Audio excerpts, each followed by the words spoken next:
Be with you.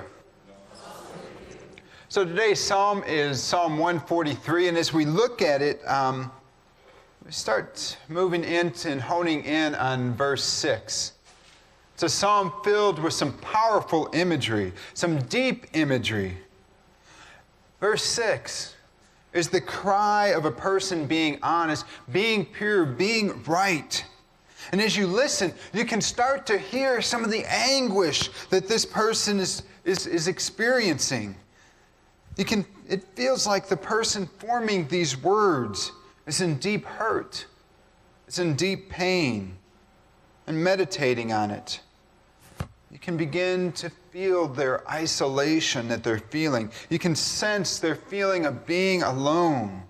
And as the psalmist finally turns to God, because the psalmist knows that in God their soul will be drenched, the psalmist appears to recognize that God has been at work for a long time throughout their life, has been doing something big, and was able to save them at other times, was able to bring joy, and was a place they could point to.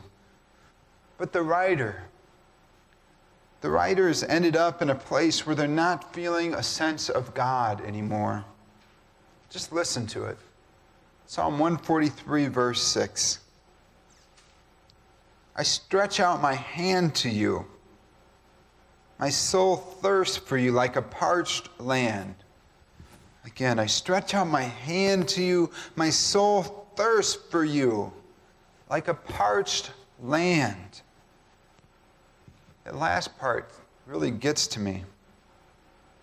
Soul thirsts like a parched land, desolate, dry, arid, sparse.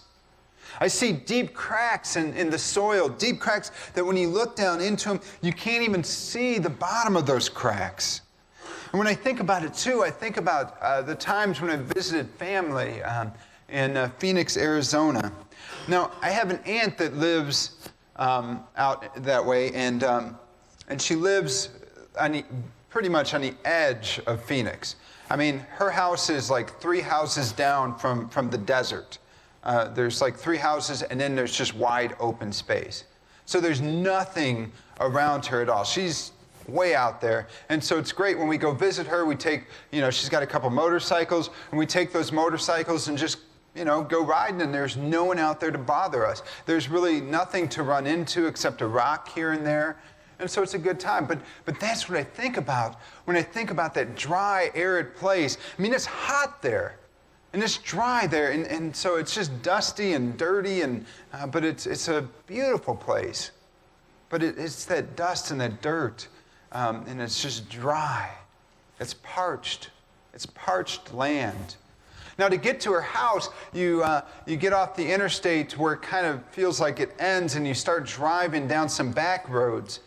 And when you get past down to take a turn, and then you head down this one back road, and all of a sudden the pavement ends. And the road just kind of ends, and there's this dirt road, and it goes down, and you go a little bit, and it comes back up, and you're back onto pavement. Now, the first time I saw this, or we went out there, I was kind of baffled. I was confused. I'm like, what the heck is this? Why wouldn't you just keep paving it all the way through, or just kind of build it up and put the road right over the top of it?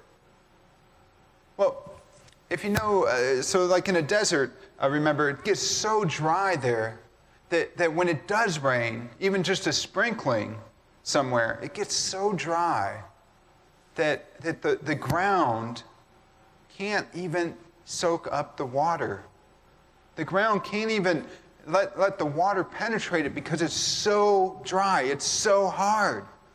And so what happens is if there's even just a sprinkling, the water just starts going down and flows right over the top of the ground and collects together, and next thing you know, you had this huge gully, this raging river gully going through the desert. But there's water there, but it's not able to soak into the ground. It forms these gullies, and we'd gone through was what they call a gully or gully washer. And if they would have put a road through it, it would have just been wiped out the next time it rained. And so the ground, though, is so dry. that the water can't even penetrate it. We have those issues, we had them last year in Illinois with the drought. The ground got so dry that when there was rain, the farmers weren't getting terribly excited, especially if it was going to be a big rain, because they were worried that if the rain came, the ground would just take off. It would just go. But if there's just a little bit of moisture in that ground, just a little bit of moisture, what rain did fall would easily seep into the ground and nourish the plants. But if it's so hard and dry, it can't do that. It runs off, kind of like a sponge. How many of you guys have a sponge somewhere in one of your drawers that's been sitting there for a month or so, and you've gone to use it, and the first thing you do is you put it into the water, and it's just the water just gushes right off it.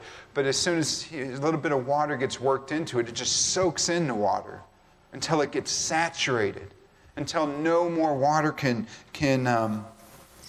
penetrate it. It's kind of what I feel like the psalmist is talking about.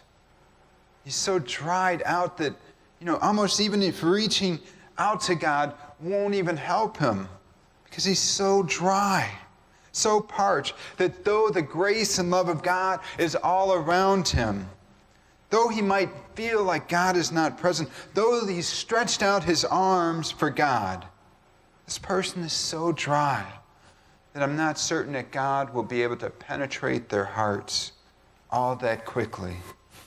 They're feeling like a desert, sparse and dry. They're feeling like the sun is their enemy, continually beating down on them like a relentless enemy. And they're having trouble seeing God at work in their life. Sometimes, sadly, we become dry. We become like the desert, where it's so dried out that nothing seems to matter. Nothing seems to be able to penetrate our hearts and minds and souls. One of the resources that I was looking at for today, as I was researching the psalm, said that, part of the problem is it kind of shed light onto how this psalmist gets to this point. And he was saying that part of the problem is the verses leading up to this verse all seem to be pointing to the psalmist, all seem to be pointing to him and what he can do, what he's trying to do to get out of the situation, what he wants to do. He's pointing inward. He's not looking out. He doesn't care what's going on over here or going on with that person over there. He's just focused in on himself, turned in on themselves, thinking about what is best for them. And so when the cards start to fall, he starts to think, woe is me, and begins to make it about himself and what he can do to fight his way out of it. They have no one else in mind, and they're worried about their own problems.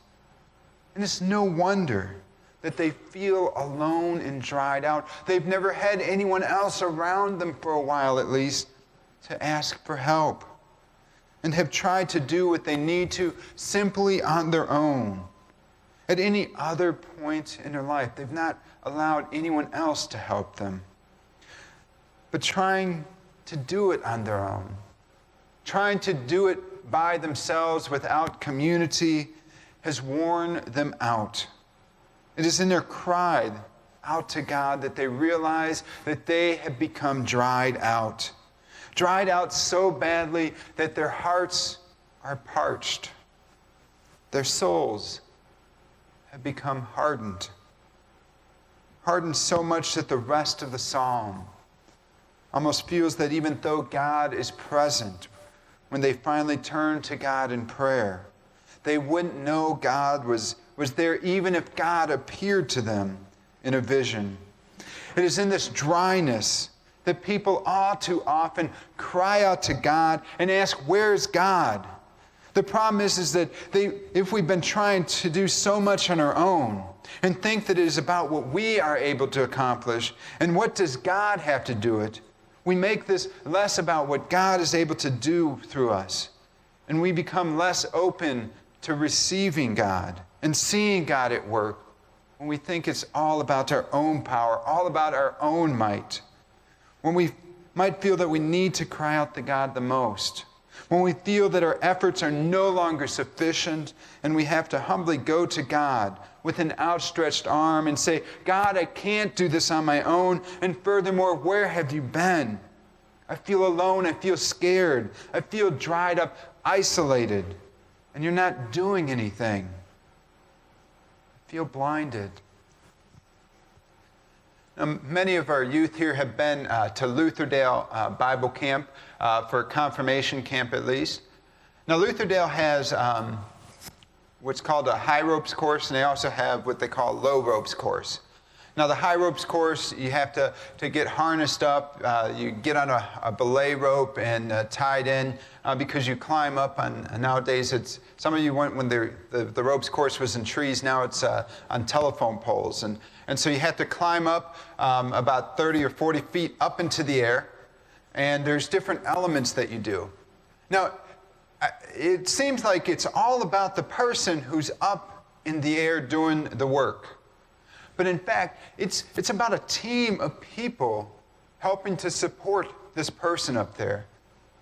So for instance, one of them's like a tightrope with like a rope with ropes that you kind of hold onto to get across. And so the person climbs up there, and they have to be harnessed in. It's kind of like a lifeline. They're harnessed in with a belay rope, and it goes down to a couple people. First off, you have your trained person that makes sure and holds everything in place and really has them in. But then there's a couple other people. There's the person that's the extra stoppage person in case the first person gets in trouble. And then there's the person that just coils the rope. And so as rope is laid out, they coil it up. And it takes that team to make sure that person is supported up in the air. And then there's other people around them that don't just stand there and kind of like kick the dirt around while they're waiting their turn. They're actively shouting for their friend up there, especially when those times come when you can just see fear starting to set in on these kids. I mean, 30 feet up there, these kids, there's a little bit of fear. When I've gone up there, there's a little bit of fear. My legs come down, and for a half hour later, my legs, I'm still feeling shaking. And so you had this whole community supporting this person up in the air. They're there to grant them encouragement, grant them support. But the one that I find even more fun is the elements on the ground. And there's one element that's exemplifies this greatly, because he says, I stretch out my arms for you, God. Now, in this element, what happens is, I'm going to describe it to you here. What happens is so the people, all the youth are blindfolded, and then they get into a line. And they take this line of kids into the woods. And in the woods, there's several trees, but it's pretty much cleared out of underbrush. And there's just kind of rope strung between several different trees. And kind of like it creates this web of rope. And so the only clue that they're given and it's called a maze. And sorry, confirmation kids, cover your ears if you're going to camp this year, because I'm about to tell you the answer to it. So it's a maze really without an end or a beginning, except that the kids are blindfolded and they each have their hand attached to the rope. And so they're supposed to go through this maze and find the end. Now, this maze is difficult for some people, quite difficult for some people. And I'm going to tell you why, because the clue that is given to get out of the maze at the beginning is, if you need help, raise your hand and someone will be there to assist you, or something like that. And so these kids, they start coming around on the maze, and some of them get smart and they say, you know what? They said, if I need help to get out, just raise my hand and someone will be there to help them. And this is a fun one to watch. You can tell who's kind of on the stubborn side sometimes and wants to do everything by themselves. Because The smart ones are like, you know what, I really could use some help right now. They raise their hands, someone grabs them or just pulls the blindfold off, and they're like, shh. And they look around, they realize that they've been in a web that doesn't really end anywhere this whole time. And so they're kind of like, oh, wow, that's pretty interesting. And as adults, it's just kind of fun to just watch them in their confusion, especially after about 30 minutes has gone by, and they're still just kind of entangled in this web. Had one adult come out and help us one year with this thing, and this person decided they wanted to jump right in and help out and try this element out themselves. Well, this person got frustrated because all the kids are standing there watching this person, and for about 20 minutes before finally this person raised their hand and decided to say, can you help me out? They thought they had everything in them to figure this maze out, but it wasn't until they stopped and asked for help that they were able to get out of the maze. To this day, even mentioning this element, this person becomes infuriated because it was like, well, we were supposed to find the end. Well, the end wasn't a literal end. It was stopping and saying, hey, I need help. I'm asking for help in this because I can't do this on my own. You see, at Lutherdale, they work to create a community. Within the church, we work to create a community of people that can help us out. That even when we're on the up, they're there around us, we kind of get support, and we can support those who might be down. Or if we're down, we can find the help and the support that we need when we're down there to help lift us up. Because it's like that maze sometimes. Life is like that maze where sometimes we just got to say, we can't do this on our own. And we cry out and we say, you know what, we need help. And that help comes from the community, the support, the love that is found around us, the support of God in our lives. And so, like that maze, we come to ask for help. We ask for guidance.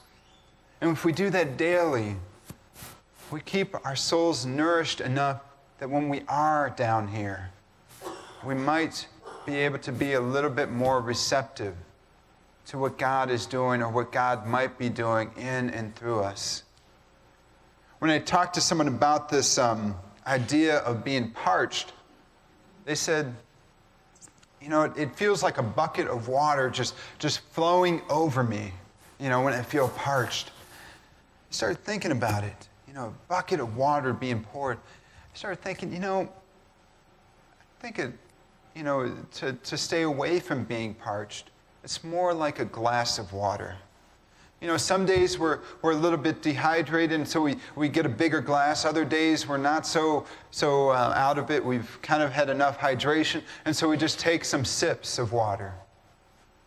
And so, if you have someone that's in extreme dehydration, if you've ever been around that, they're not supposed to just take and chug a huge bottle of water. They're supposed to slowly sip it in, because like dry land, it takes a little bit of time for that water to work through their bodies, or else the body might reject just a huge influx of water. In our spiritual lives, if we slowly take it in a little bit at a time over time and keep our spiritual health maintained through prayer, through being in community. When those times come when we need God the most, when we need community the most, we won't be so skeptical of what's coming on, but we'll know that God is right there. We'll know that our support system is there already, and we'll be more receptive to what God is doing in that and what other people are telling us in that. You see, I think God is constantly showering us with God's grace and love and mercy. But we need to be open and receptive to it, maybe through that constant little sip or that constant drink of water. Taking in a little at a time. So the question is this morning, do you feel like the psalmist who is parched, who is desolate, who is dry? Or are you the type that continues to put in a little bit of water, put in your time in community with others within the church, with your friends that are there to support you? To think that it's more than just about our own power, but what you can do with others. You see, when you stretch out your hands in prayer, we often come to God, humbly asking for God to quench our hearts, to quench our souls, and to keep them quenched continuously, so our hearts and our minds will be open to receiving God's direction continually. Amen.